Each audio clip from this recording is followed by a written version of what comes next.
shall not covet thy neighbor's paper, nor anything that he has. I love math.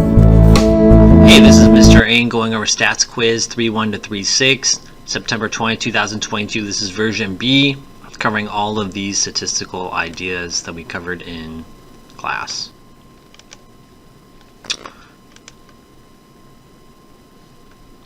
$5,000 menopausal women, or women who cannot have children anymore, are participating in a biofeedback regimen to see if this will help relieve the symptoms of menopause. Half of the women were randomly assigned to a group that received a biofeedback regimen, while the other half were assigned to a control group.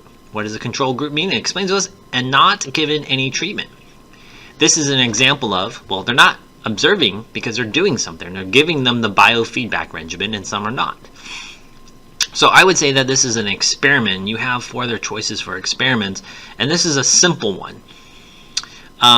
It didn't tell us about single-blinded, meaning the women were not told, and we don't know about the doctors who were maybe not told. Double-blind means they both don't know. So that's how much you guys knew from the lesson so far. And then it's not C or D. E is called matched pairs or double-blinded. So basically that means like the women and the doctors didn't know, and then they found twins or people who are exactly the same. We just learned about that in lesson 3.7. But as much as you know, it's either observational study or experiment. So B is your correct answer.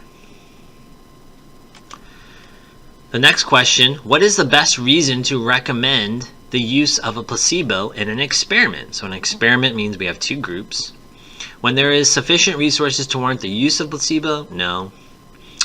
If the existing treatment is one that the researcher doesn't want to be included in the study? No. You want to use what you want to test or highlight. C, if the placebo can be used with animals for the appearance of an alternative treatment? Well, I don't really want to test animals, but the point is if you're doing it on humans, do it on humans, but no. D, when there isn't an existing treatment and you want to be sure that the effect seen is not due just to the fact that the subjects feel that they are being treated. I like this one. This is the kind of giving them the hope or the placebo effect. Does that make sense? So we kind of want to block it and to make sure the placebo works before using it on other studies. So the correct answer is D.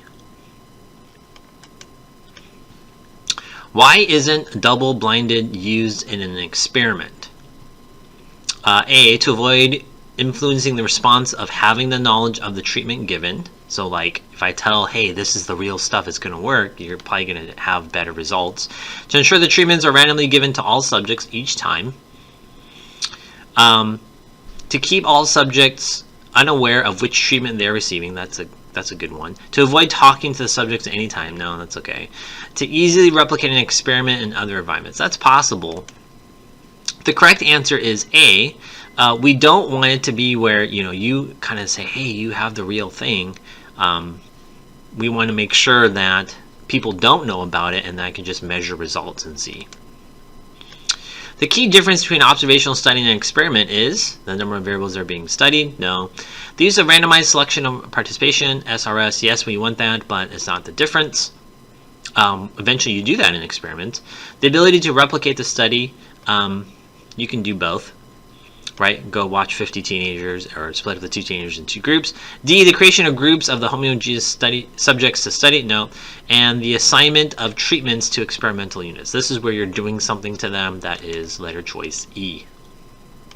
All right, on the backside there are 638 seniors at a large high school. Explain how you would use random number table to select a random sample of 20 seniors. Be specific or be precise.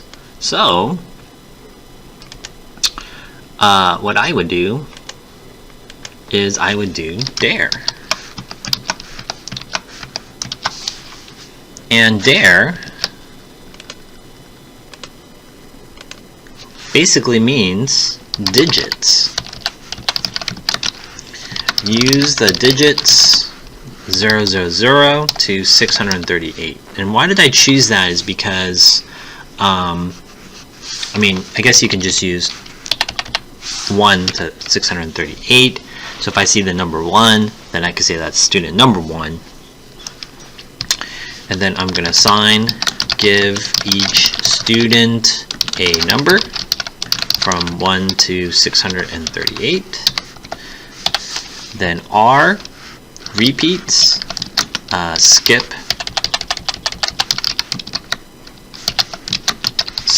repeats. E is end.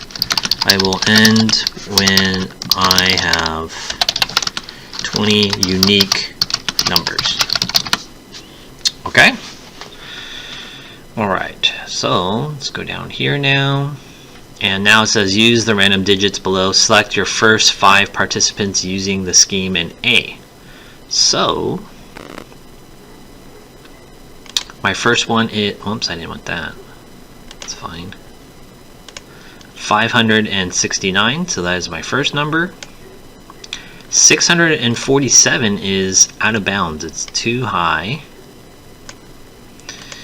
82 matches. So here I chose to do 3 numbers there. I think that makes it consistent. 735 is too large. 916 is too large. 378 works. And 119 works. Hopefully that was helpful. See ya. Yeah, 1 and 1 is 2, and 2 is 4. 3 and 3 is 6, so now let's try some more.